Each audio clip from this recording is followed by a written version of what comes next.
चलिए hello students है, good evening. 4 बज गया क्या? हाँ 4 तो बज गया। आपसे मिलने का समय हो गया। मैं अशोक से आप सभी स्टूडेंट्स का अपने यूट्यूब चैनल में free online physics numerical class में आप सभी का स्वागत करूँ। देखो अभी जो हम लोग न्यूमेरिकल्स पढ़ रहे हैं, पहले वाला क्या आप पिछला क्लास को आप रेगुलर वे में अटेंड कर चुके? क्या आप अपडेट हो चुके? अगर अपडेट है तो विश्वास डाल सकते हैं ये टॉपिक आपके लिए बहुत ही ईजी है, बहुत ही फायदेमंद है। अड़िगा अभी हाल फिलहाल में आपको हम इलेक्ट्रिक डायपोल का न्यूमेरिकल सिखा रहे हैं। इलेक्ट्रिक डायपोल से रिलेटेड 2 वीडियो आपको पहले भेज चुके, ये आपका थर्ड इलेक्ट्रिक डायपोल से रिलेटेड थर्ड न्यूमेरिकल का वीडियो आपके पास जा रहा है। अड़िगा उम्मीद है कि डायपोल का न्यूमेरिकल्स तो आसान लगा ही होगा। पहला भेजे थे डायपोल मोमेंट पर बेस्ड, दूसरा वीडियो आपको भेजे कि एक डायपोल के कारण किसी पॉइंट पर पोटेंशियल और इंटेंसिटी का मान क्या है। आज आपका लास्ट इसका वीडियो डायपोल से रिलेटेड कि कोई एक डायपोल को किसी अगर बाहरी फील्ड में रख दिया जाए तो उस पर कितना फोर्स या कितना टॉर्क लगेगा, कितना फोर्स या कितना टॉर्क लगेगा। तो आप कंसेप्चुअल वीडियो में या वीडियो नंबर 1 या 2 में आप देख चुके हैं कि अगर बाहरी फोर्स रख दिया जाए किसी बाहरी फील्ड में तो उस पर कोई भी फोर्स एग्जर्ट नहीं करता है। हाँ, टॉर्क का वैल्यू होता है P E sine theta. Torque का value P is sin theta, where P is the dipole moment, E is the electrical field, theta is the angle between dipole moment and electrical field.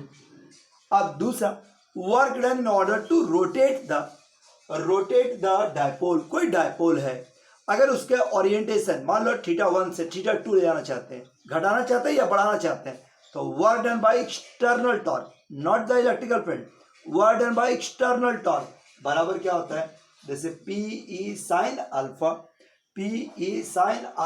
D alpha और integration करेंगे theta 1 से theta 2। अब potential energy, तो कोई dipole को अगर theta angle पर रख दिया जाए तो उसमें पोटेंशियल एनर्जी का फॉर्मूला होता है minus P E cos theta. ये तो आप पहले से नोट किए थे, क्योंकि आज इसी से रिलेटेड वीडियो बनाएंगे तो आपको ये कंसेप्ट एक बार हम फिर से लिख दी है। आइए अब हम क्वेश्चन से भेंट कराते हैं।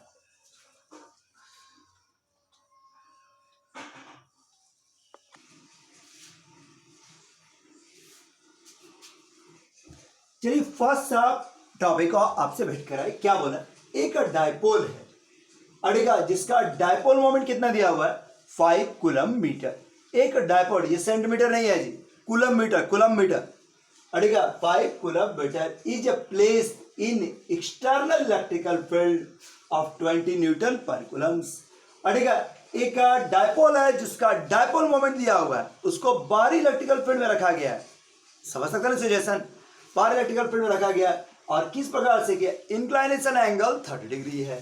Find the force and torque experience by dipole. बताइए वो डायपोल कितना फोर्स या टॉर्क अनुभव करेगा। ठीक है, फिगर बनाते हैं। फिगर का जरूरत नहीं, लेकिन फिगर जरूर बना, फिगर फीलिंग महसूस कराता है क्या सिचुएशन रहा होगा कि एक बाहरी इलेक्ट्रिकल फील्ड है, मान लो कहीं पर इस तरह से इलेक्ट्रिकल फील्ड है, एक डायपोल रखी, एक डायपोल को यहाँ पर रख दिया माइनस क्यू और ये क्यू। अड़ेगा एंगल कितना बना रहा है 30 डिग्री का एंगल बना रहा है इलेक्ट्रिकल फील्ड के साथ। तो पूछा कि इसका डायपोल मोमेंट P दे दिया है 5 कूलम मीटर, इलेक्ट्रिकल फील्ड का वैल्यू दिया हुआ 20 newton per Coulomb's, angle of orientation दिया हुआ 30 डिग्री।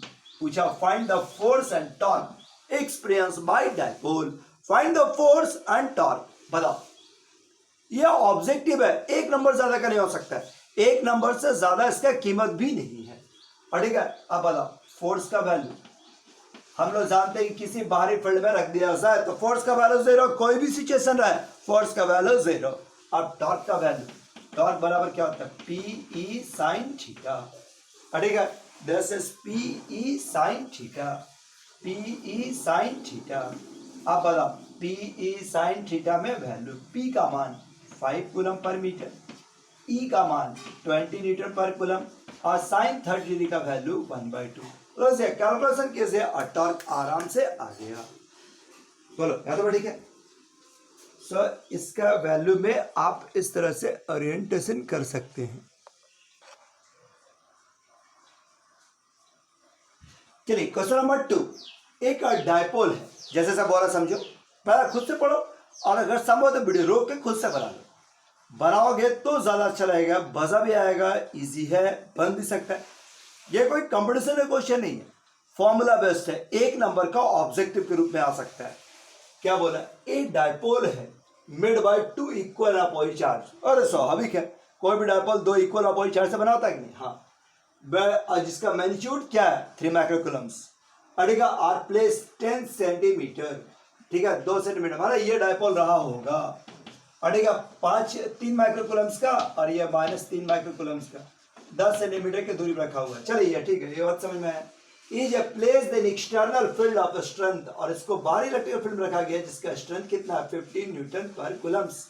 एक्सपीरियंस है टॉर्क, अब ये टॉर्क अनुभव करता है, टॉर्क कितना, इतना, तो फाइंड द इंक्लिनेशन, मतलब ऐसा कुछ रखा गया होगा नहीं, -3 माइक्रोकूलम्स का, 3 माइक्रोकूलम का, 10 सेंटीमीटर का दूरी है, बाहरी इलेक्ट्रिकल फील्ड में रखा गया है, ठीक है बाहरी इलेक्ट्रिकल फील्ड में रखा गया है थीटा एंगल पर, तो इस पर एक टॉर्क लगा, टॉर्क का वैल्यू दिया हुआ है दिस वन। तो आपसे पूछ रहा है कि वह एंगल ऑफ इंक्लाइनेशन क्या है। ये वैसा न्यूमेरिकल जिसको प्रैक्टिस का जरूरत नहीं, केवल लैंग्वेज पढ़ने का दम होना चाहिए। अगर आप लैंग्वेज पढ़ रहे हैं तो क्वेश्चन बना पाइएगा, नहीं पढ़ रहे तो नहीं बन रहा है। सो बताओ क्या क्या दिया हुआ है, खुद से देखो। क्यू दिया हुआ है, क्या आप डायपोल मोमेंट निकाल सकते हैं, बिल्कुल निकाल सकते हैं। Magnitude of one of the charge and distance 0.1, so 3 × 10⁻⁻7 Newton, Newton है कूलम मीटर। अब थीटा का वैल्यू आपसे डिमांड कर रहा है, टॉर्क का वैल्यू, इलेक्ट्रिकल फील्ड का वैल्यू दिया हुआ है, इलेक्ट्रिकल फील्ड का वैल्यू दिया हुआ है 15 न्यूटन पर कूलम, और उस समय जो अनुभव है टॉर्क, टॉर्क का वैल्यू है 15 × 10⁻⁻6। इतना डाटा दे दिया है, और तब आपसे पूछा जा रहा है सैंपल कि वो थीटा का वैल्यू क्या है। अब तो कोई भी स्टूडेंट बना देगा, नहीं सब चीज डाटा दे दिया, अब तो पका पका खाना, बस सीधे सीधे डालना पड़ेगा, कुछ तो क्वेश्चन टर्म्स है ही नहीं, सीधे रेडीमेड खाना परोसा हुआ, बस केवल बोर्ड में डाल दीजिए। फॉर्मूला क्या होता है, टॉर्क बराबर PE sine theta, PE sine theta. Torque का मान दे दिया, P का मान दे दिया, E का मान दे दिया, क्या आप थीटा नहीं निकाल सकते? अब भी आपको मेरा जरूरत है तो फिर आप न्यूमेरिकल पढ़ने चाहिए भी नहीं। अरे सब चीज दिया होगा, वैल्यू बढ़ा के कौन निकले। मान लो अननोन एंगल आ गया, इन्वर्स में डाल दें। मान लो अननोन एंगल आ गया, साइन थीटा बराबर 2/9 आ गया, क्या जानते, नहीं जानते, इन्वर्स कर देंगे, थीटा बराबर साइन इन्वर्स 2/9, लेकिन बन तो जाएगा ना। इसलिए एकदम फॉर्मूला बेस्ड क्वेश्चन है, इसमें कोई ऐसा मेहनत वाला नहीं था, सीधे सीधे क्वेश्चन है। क्वेश्चन पढ़ने में जो खासियत रहे